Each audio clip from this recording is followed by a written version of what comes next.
Hey everyone, welcome back to Just Driven. It's Daryl here.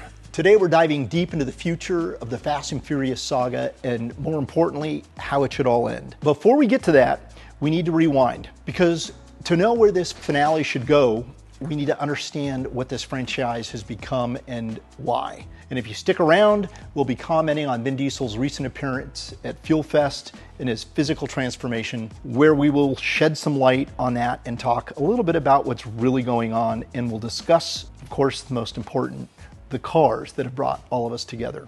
Have you ever actually stopped to ask what kind of franchise is the Fast and the Furious? Really? Are they car movies? A crime saga? A spy thriller? Superhero flicks with torque? Well, look, the truth is, it's all of the above. And when it first hit the theaters, Fast and Furious was raw, underground street racing, pink slips, stolen DVDs, and a code of loyalty tighter than a lug nut on a super cold morning. But then it shifted gears. Heists, international shootouts, cyber warfare, space. Fast became something else. A full-blown superhero franchise without capes, Dom, basically invincible. The crew parachutes cars out of planes, dives off cliffs, hacks satellites mid-chase. So if we're going to talk about how this franchise should end, we need to first understand what it became and how it got there. Let's break down these blockbuster categories, these genres that shape franchises just like this.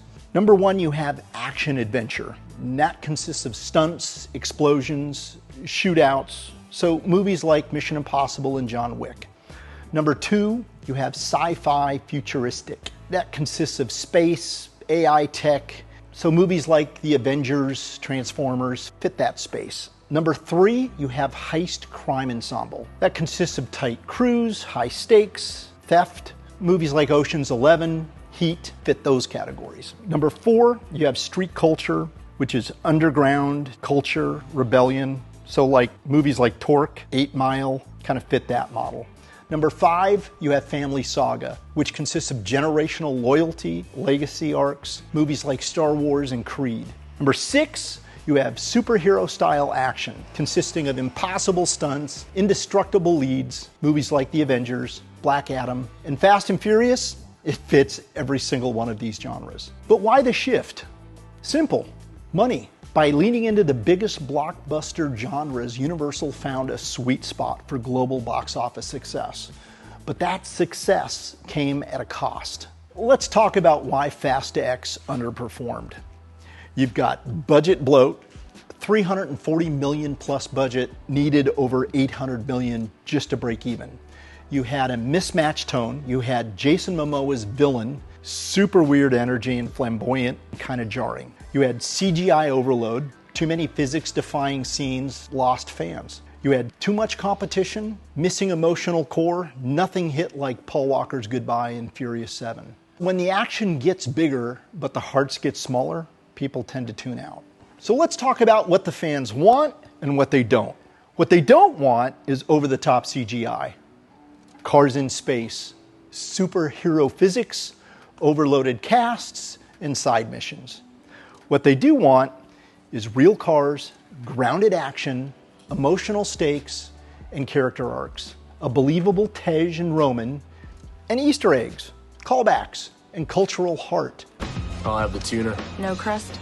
No crust. Okay, so let's talk about the things that are important to me, and that is the cars. As you know, here at Just Driven, this is what we do. We build cars, and of course, we pay a lot of tribute to this franchise. So let's talk about this. Generational car value, why these cars matter more than ever. We grew up dreaming about these cars. Now we're old enough to own them.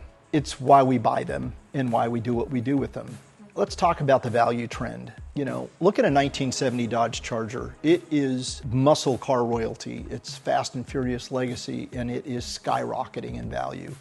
Okay, the Mark IV Toyota Supra, it is JDM icon. Brian's ride, it exploded since 2020. The Nissan Skyline R34 GTR, once banned, it is import gold.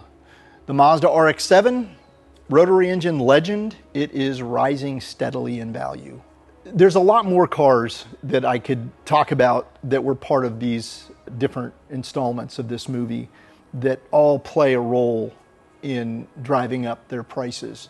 And I think that's true of any good car film or any good movie that had iconic cars in it. You know, I could go on about movies like Gone in 60 Seconds with the Eleanor and what that did to drive up prices on 68 Mustang fastbacks. We could talk about Bullitt is a great example. You know, you've got a 68 Mustang fastback being used in that movie, which drove prices up. And that was freaking nearly 60 years ago, and people still are paying tribute to a 68 Mustang Bullitt. In fact, Ford, about 10 years ago, started producing versions of the Bullitt Mustang in its current model. Will this franchise stick around for a while? Will a 70 Charger and a Mark IV Supra or a Mitsubishi Eclipse, the cars that were used as primary cars in this movie, will they always be of great value? Well, based on movies like Bullitt and Gone in 60 Seconds and Smokey and the Bandit with Trans Ams, the answer is probably yes. These cars aren't going to necessarily lose their value because those movies just don't disappear. They stay part of our culture. When we get bored and we have nothing good to watch, we'll go back and watch an old movie. Fast forward 10 years, 20 years from now, people are still going to be watching this entire franchise and they're going to be thinking about those cars. Just think about how hard it'll be to get those cars 20 years from now. It's already hard today. The value of these cars, I just think they're going to continue to increase based on the history of the movie business and what previous successful movies have done using highly recognizable cars. Let's zoom out and evaluate the saga. Looking at their debut year, budget, global earnings, and general synopsis. The Fast and the Furious. It came out in 2001, had a $38 million budget, and it grossed $206 million globally. Then you had Too Fast, Too Furious. Came out in 2003, had a $76 million budget, grossed $236 million globally. Tokyo Drift came out in 2006, had an $85 million budget, did $157 million globally. Fast and Furious, 2009, $85 million budget, grossed $360 million globally. Fast 5 came out in 2011, had a $125 million budget, and it grossed $629 million globally. Then you had Fast and Furious 6, came out in 2013, $160 million budget, did $789 million globally. And then Furious 7, that was the big one. Came out in 2015, had a budget of $190 million, and it grossed $1.5 billion globally. The Fate of the Furious came out in 2017, had a $250 million budget, and did $1.2 billion globally. Solid box office.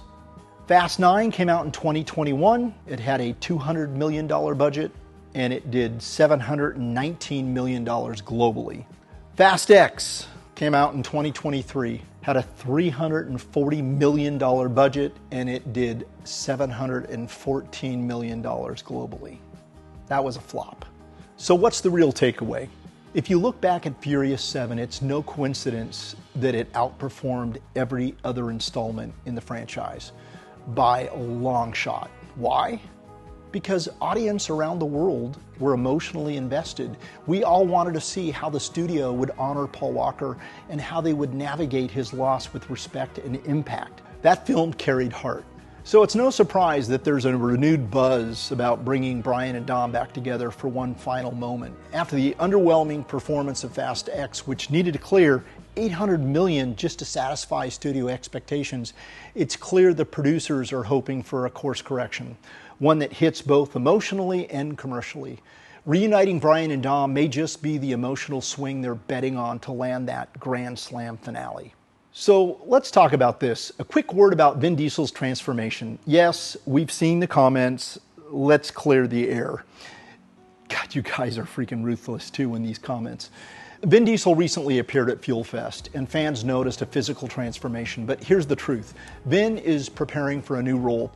Actors transform for roles all the time. Remember Christian Bale, Batman Begins, or Chris Pratt in Guardians of the Galaxy, Brandon Fraser for The Whale? This isn't new. It's Hollywood, and Vin's no different. He's got plenty of time to get back into Dom shape for the finale. So closing thought, guys, where do we go from here? The original Fast and Furious wasn't just about speed, it was about heart, family, loyalty, identity. To recapture the magic, we might not need to go forward. We actually may need to go back. That's why I believe the most powerful finale we could get isn't about global threats or CGI battles. It's a grounded, character-driven prequel. Talking truly about honoring Paul Walker, then the finale needs to be more than just a cameo or a CGI trick. It needs to be a real send-off, a meaningful goodbye. Because let's face it, Paul's no longer with us. And the fans deserve something that reflects the truth with heart, respect, and finality. Some suggest going back to street racing, but the era is long gone. What resonated in the early 2000s just doesn't exist the same way today. The days of shutting down the blocks for late night pink slip races with 100 spectators have been replaced. That scene has evolved. What is thriving now is the aftermarket world. Custom builds, tuning culture, car meets, and community. That's where the passion lives. That's the modern heartbeat of the automotive world. So the franchise wants to go back to its roots. Maybe it's not about racing in the streets. Maybe it's about reconnecting with the culture, the people, and the car mods that started it all. That brings me to the script. Yes, that's right, a script I've been working on. A tribute story set between Fast 9 and Fast X. This installment bridges the emotional and narrative gap in the Fast saga. Dominic Toretto is pulled into a quiet storm following the unexpected and tragic death of Brian O'Connor.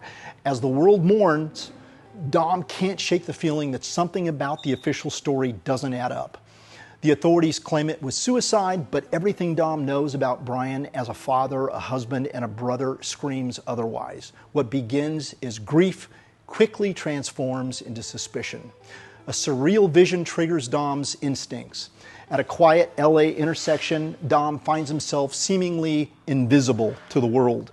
Then, in a flash of smoke and memory, Brian's orange Supra appears, drifting violently and masterfully around him, and it's only when Dom awakens from the moment that he receives a devastating phone call from his sister Mia, Brian is gone. The emotional aftermath leads to a funeral and a return to the O'Connor home, where missing photos and strange details begin to raise more questions than answers. In Brian's garage, Dom uncovers more.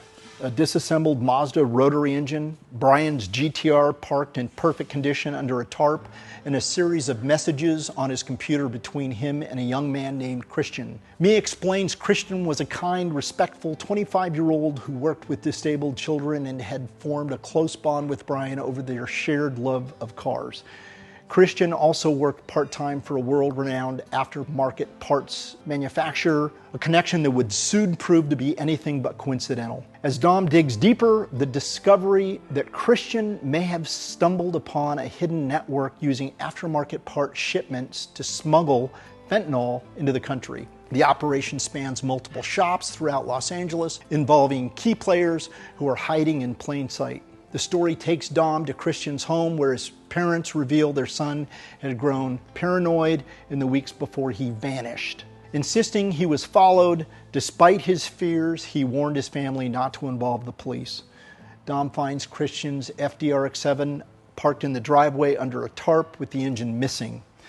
Every clue points towards a deeper conspiracy, one tied not just to car culture, but to something far more dangerous and devastating. As Dom prepares to bring the crew back together, the mission becomes clear. Infiltrate those responsible, uncover who targeted Brian, and stop a lethal smuggling ring before more lives are lost.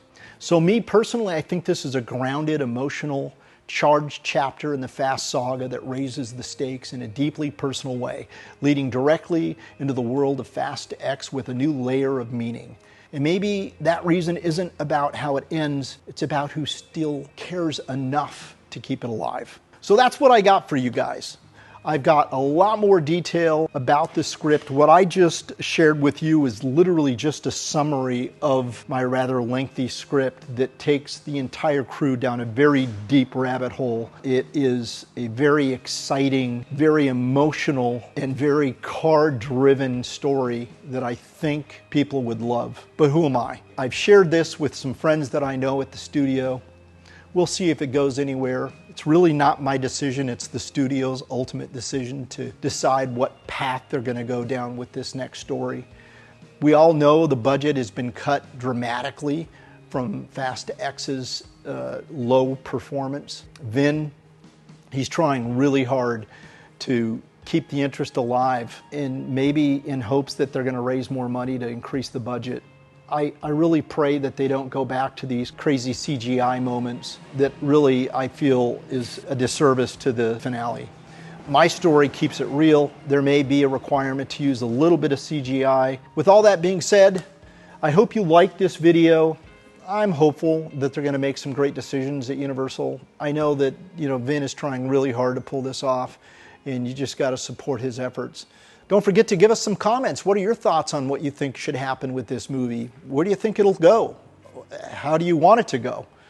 What else don't you want to see, and what would you like to see? Leave those in the comments, please, because I'd love to hear it. So thanks for watching, and we'll see you next time.